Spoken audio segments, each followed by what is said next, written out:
যদি কেউ বলে একাদশী পালনের দরকারটা কি, তাহলে আপনারা কি বলবেন? উত্তরে কি বলবেন? তো দেখুন, শাস্ত্রে বলা রয়েছে, যদি কেউ আপনাকে বলে যে একাদশী পালনের দরকারটা কি, তাহলে কিন্তু সে নিশ্চয় কুম্ভিপাক নরকের যাত্রী। যারা একাদশী পালনের নিষেধাজ্ঞা জারি করে তারা শনির কোপে বিনষ্ট হয় এবং একাদশীকে উপেক্ষা করে। একাদশীকে বাদ দিয়ে যারা তীর্থ স্নান দান আদি অন্যান্য ব্রত করেন, যেমন ধরুন মনে করুন একটি গাছ রয়েছে, গাছের গোড়া কেটে যদি গাছের পাতায় জল দেন তাহলে যেমন কোনো ফল লাভ হয় না, তেমনি একাদশী ব্রত বাদ দিয়ে যদি আপনারা অন্যান্য কোনো ধর্ম করেন তাহলে কিন্তু আপনার কোনো ফল লাভ হবে না। ঠিক আছে? তাই আপনাদের করতে হবে কি, একাদশী ব্রত নিষ্ঠা সহকারে করতে হবে। এই একাদশী ব্রত কে কে করতে পারবে? নারী পুরুষ সধবা বিধবা সকল ব্যক্তিই করতে পারবেন। 8 থেকে 80 বৎসর পর্যন্ত যে কোনো ব্যক্তি, নারী পুরুষ নির্বিশেষেই করতে পারবেন। সধবা বিধবা যারা রয়েছেন সকলেই এই একাদশী ব্রত করতে পারবেন।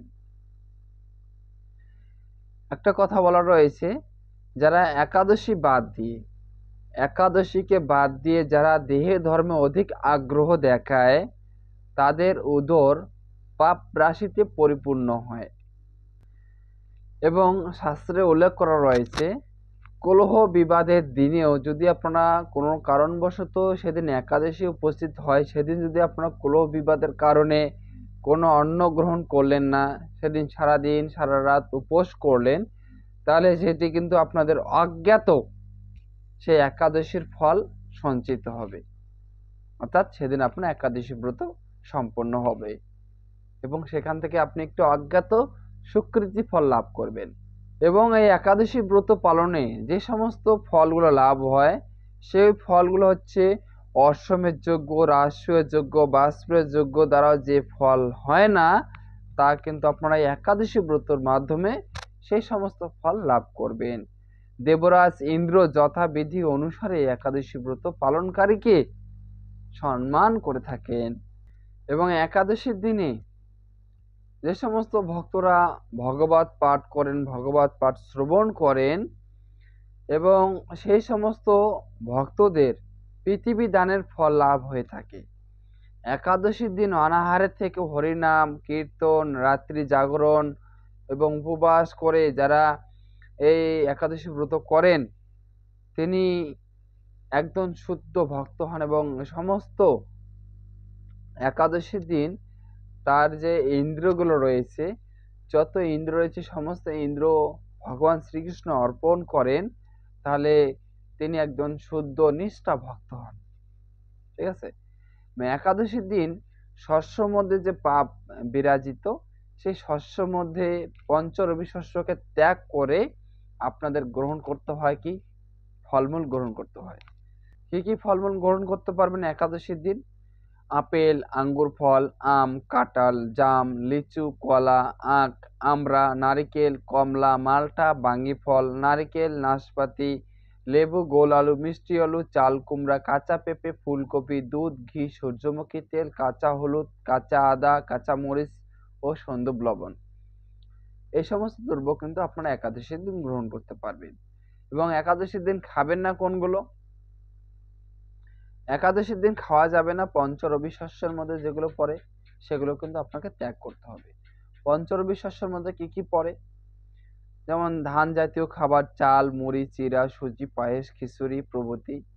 গম জাতীয় খাবার যেমন আটা, ময়দা, সুজি, হরলিক্স, মিষ্টি, রুটি, বিস্কিট, এগুলো খাওয়া যাবে না। যব, ভুট্টা জাতীয় খাবার, ছাতু, খই, রুটি প্রভৃতি এই সমস্ত দ্রব্য খাওয়া যাবে না। ডাল জাতীয় খাবার, মুগ ডাল, মাসকলাই, খেসারি, মসুর ডাল, ছোলা, বরবটি, সিম, মটরশুঁটি প্রভৃতি এই সমস্ত খাওয়া যাবে না। তেল থেকে যেমন সরিষার তেল, সয়াবিন তেল প্রভৃতি এই সমস্ত খাওয়া যাবে না। এবং একাদশীর দিন শ্যামা চালও খাওয়া যাবে না। একাদশীর দিন সমস্ত কর্ম করা যাবে না, দাড়ি কাটা যাবে না, নখ কাটা যাবে না, অর্থাৎ ক্ষৌর কর্ম করা যাবে না, স্ত্রী সঙ্গ করা যাবে না, প্রজল্প করা যাবে না। একাদশীর দিন সাবান বা শ্যাম্পু ব্যবহার করা যাবে না, গায়ে তেল মাখা যাবে না, একাদশীর দিন শ্রাদ্ধ উপস্থিত হলে সেদিন শ্রাদ্ধ করা যাবে না, সেদিন শ্রাদ্ধ না করে তার পরের দিন করতে হবে। ঠিক আছে? তো একাদশীর দিন একাদশী কিন্তু সাধারণ জ্ঞান করলে কিন্তু হবে না। একাদশীতে আপনাদের একদম নিষ্ঠা সহকারে থাকতে হবে, একাদশী নিষ্ঠা সহকারে করতে হবে। ঠিক আছে? শাস্ত্রে বলা রয়েছে, কৃষ্ণ ভুলি যেই জীব অনাদি বহির্মুখ, অতএব মায়া তারে দেয় সংসার দুঃখ। শ্রীকৃষ্ণকে ভুলে জীব অনাদিকাল ধরে জড়া প্রাকৃতির প্রতি আকৃষ্ট রয়েছে, তাই মায়া তাকে এই জড়জগতে নানা প্রকার দুঃখ প্রদান করছে। তাই পরম করুণাময় ভগবান শ্রীকৃষ্ণের স্মৃতি জাগৃত করতে মায়াগ্রস্ত জীবের কল্যাণের জন্য আপনাদেরকে কিছু নিয়ম নিষ্ঠা করতে হবে, অর্থাৎ এই একাদশী ব্রত অবশ্যই করতে হবে। একাদশীর দিন ভগবানের নিকটে বসে হরিনাম করতে হবে, এই শাস্ত্র অধ্যয়ন করতে হবে, গীতা পাঠ করতে হবে, হরিনাম জপ করতে হবে, কীর্তন করতে হবে, স্তব করতে হবে, স্তুতি করতে হবে। এখন কলিযুগে অনেক ছাড় রয়েছে, শুধুমাত্র হরিনামের মাধ্যমে কিন্তু কলিযুগের মানব উদ্ধার লাভ করে। তাই আমাদের করা কর্তব্য কলিযুগে হরিনাম সংকীর্তন, শাস্ত্র অধ্যয়ন আমাদের করতে হবে। ঠিক আছে? এই ভক্তি হচ্ছে একমাত্র আমাদের মুক্তির পথ। এই ভক্তির মাধ্যমে ভগবানকে জানা যায়। ভগবত ভক্তি সাধনের একমাত্র সহজ উপায় হচ্ছে এই ভক্তি। এবং এই কলিযুগে কিছু নিয়ম রয়েছে, শাস্ত্র দান করো, অর্থাৎ গীতা দান করো, শাস্ত্র দান করো। আপনাদের দান করতে হবে, শাস্ত্র দান করতে হবে, গীতা দান করুন, গ্রন্থ দান করুন, এই সমস্ত দান করতে হয়। যেমন কোনো বিবাহ বার্ষিকী বা বিবাহ অনুষ্ঠান হচ্ছে, বিবাহ হচ্ছে, সেখানে আপনি গীতা দান করুন। অন্নপ্রাশন হচ্ছে, সেখানে আপনি গীতা দান করুন। বাচ্চার মুখে ভাত তুলে দিচ্ছে, সেখানে আপনি গীতা দান করুন।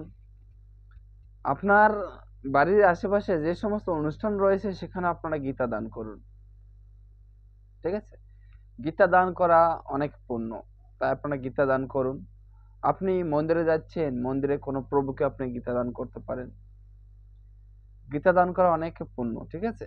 এবং শাস্ত্রে 64 ভক্তাঙ্গের মধ্যে শ্রেষ্ঠ হচ্ছে একাদশী ব্রত। শ্রবণ, কীর্তন, স্মরণ আদি নবদা ভক্তির পরে হচ্ছে দশম ভক্তাঙ্গ রূপে একাদশীর অবস্থান।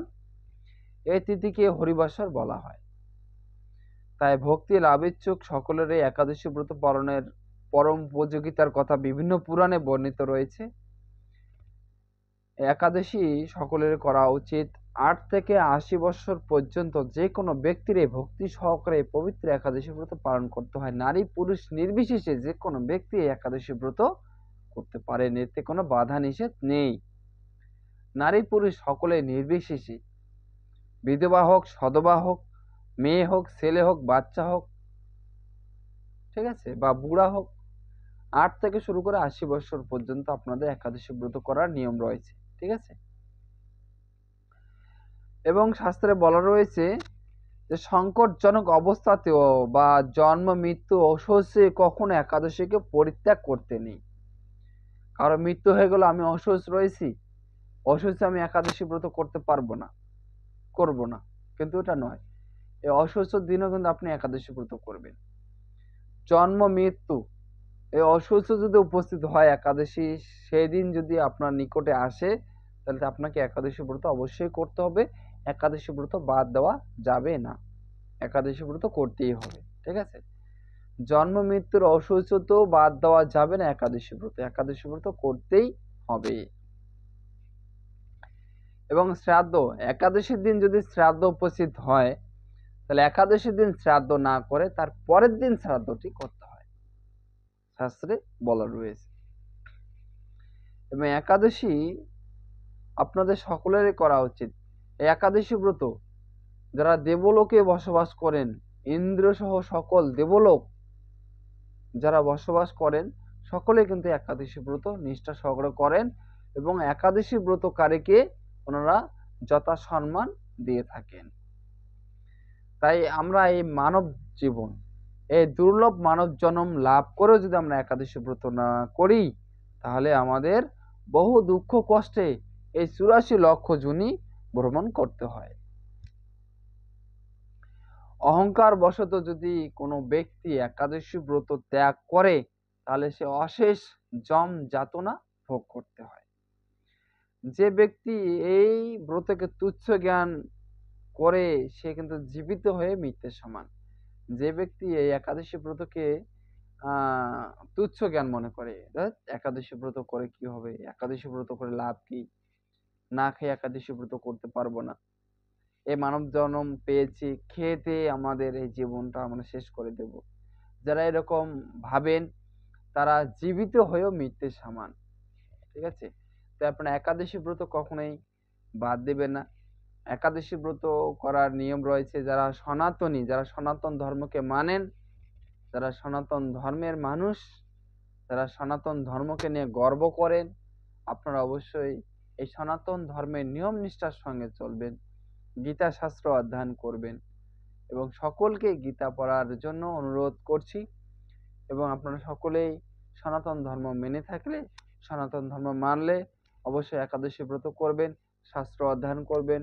এবং শুধু একাদশী ব্রত নয়, যে সমস্ত তিথি রয়েছে সমস্ত তিথি আপনারা ধাপে ধাপে এগিয়ে আসবেন, তো ধাপে ধাপে করতে থাকবেন এবং সমস্ত কিছু শাস্ত্র নিয়ম অনুসারে করবেন। আপনাদের মন গড়া, আপনার বাপ দাদা ঠাকুরদা যা করে গেছে সেগুলো আপনারা যদি ধাপে ধাপে করে যান, সেগুলো সম্বন্ধে শাস্ত্রে কোনো উল্লেখ নেই, আপনারা মন গড়া কিছু করে যাচ্ছেন, তাহলে কিন্তু হবে না। আপনাদেরকে এই শাস্ত্র মেনে করতে হবে।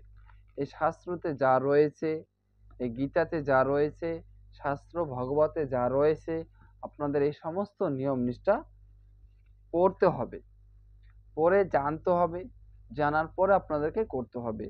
আপনি কোথাও গেলেন, ওনারা শাস্ত্র বোঝেন না, পড়লো না, না পড়ে আপনাদেরকে বললো যে এটা এইভাবে করতে হবে, এটা ওভাবে করতে হবে, আপনি ওটা শুনে এসে বাড়িতে ওটা ওভাবে করছেন, কিন্তু শাস্ত্র পড়ে দেখছেন সেটার সঙ্গে আপনি যেটা শিখে আসলেন সেটার সঙ্গে কোনো মিল নেই, তাহলে আপনি সেটা করা আপনার কোনো লাভ হলো না।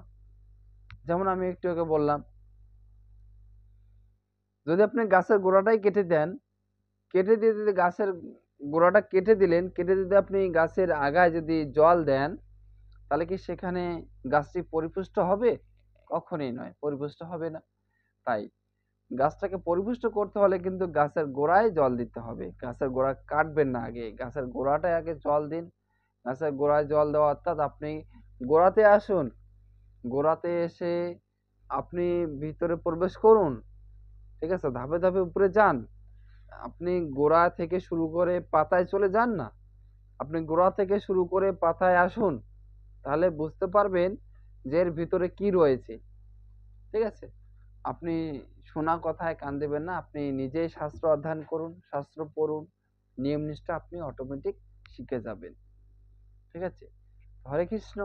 সকলকে জানাই ভগবান শ্রীকৃষ্ণের আশীর্বাদ, সকলের কাছে আমি প্রেরিত করছি এবং আমি আপনাদের চরণের পিপাসু, আপনারা অবশ্যই চরণ ধুলে দিবেন। সকলকে জানাই হরে কৃষ্ণ। সকলে আমার দণ্ডবত প্রণতি গ্রহণ করুন। হরে কৃষ্ণ।